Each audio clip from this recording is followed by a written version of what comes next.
Hey everyone! In this video, I'm going to be making some cake bites. I'll be starting off with a normal strawberry box cake mix. We're just going to follow the instructions for baking the cake.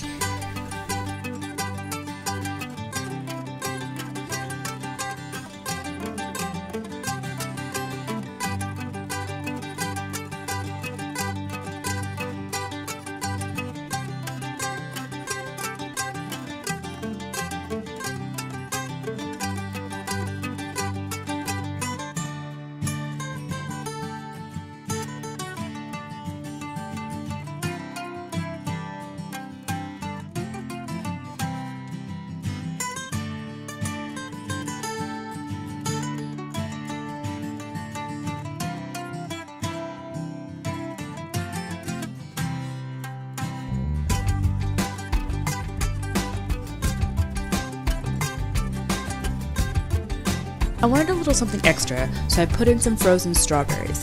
I put a cup of strawberries in the blender, gave it a quick pulse on like the ice pulser setting, and added it to the mix. Because I added frozen strawberries to my cake mix, that means that I had to bake it longer than what they said on the box. So just remember, if you're using a frozen fruit, you're going to have to increase your baking time.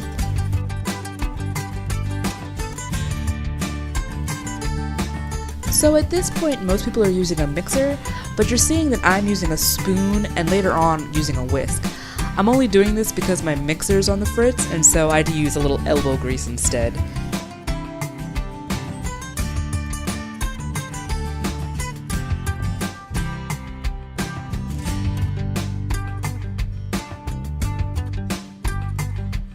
The next step is to grease our baking pan, put our cake batter into the pan, and then put the pan in the oven.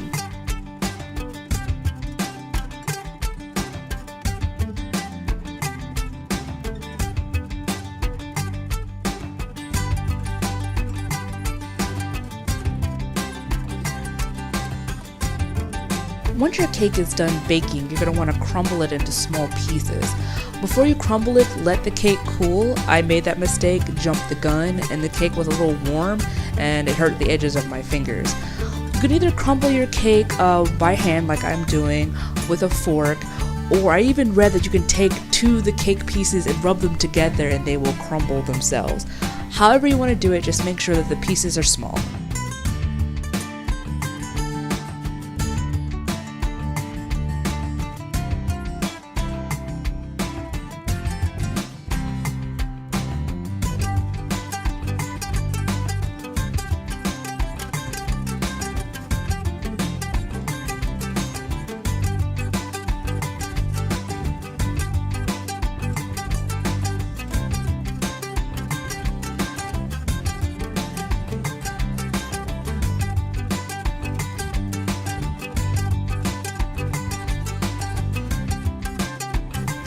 Now we're going to add the frosting.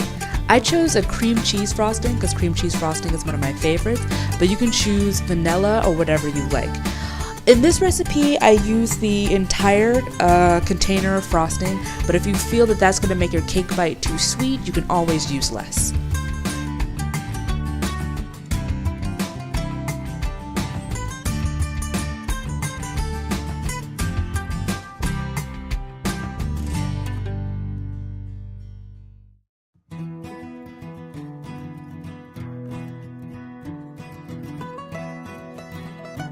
Again, you can use your mixer here, but like I said before, mine's in the fridge, so we are back to putting in that elbow grease.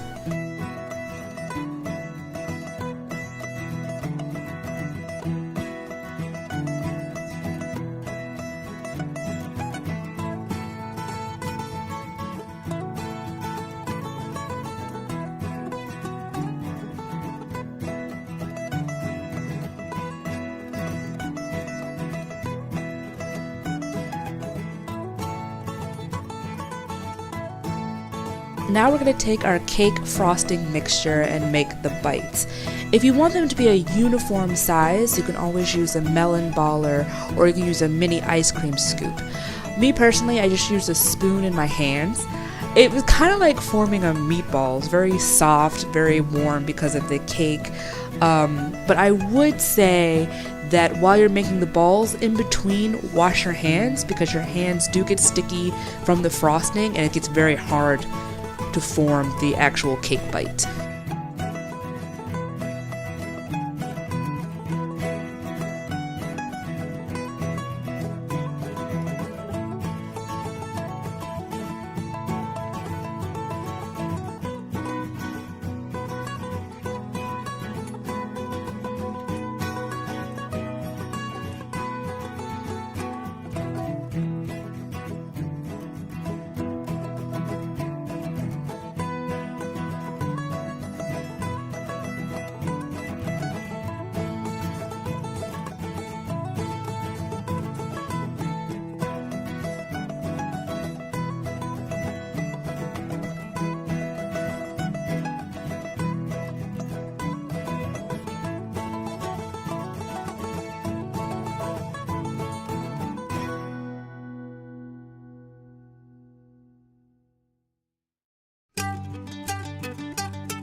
We're going to go ahead and jump forward in time and show you what all the cake bites look like. You're going to put these in the refrigerator to help with the next step of this recipe. So I chose to cover my cake bites in a white chocolate and a milk chocolate. Again, if you think these are too sweet, you can do a semi-chocolate. Also, I checked the instructions and saw that there were some microwave instructions, so I chose to use some microwave-safe dishes instead of a double boiler.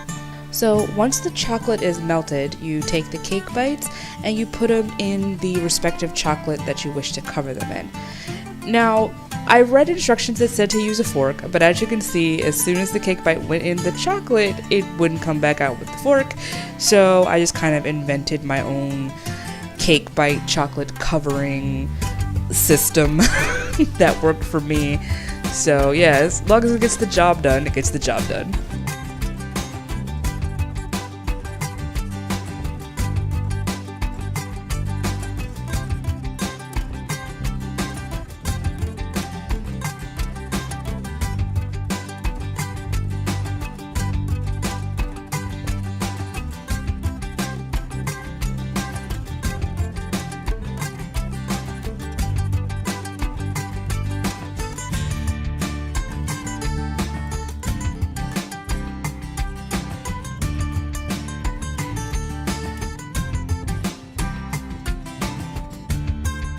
I also found that while working with the chocolate, you need to work kind of quickly because the chocolate does tend to get hard and it's harder to work with. You can reheat it a couple times, but after a while, reheating it will only turn your chocolate into paste. So yeah, try to work as quickly as you can.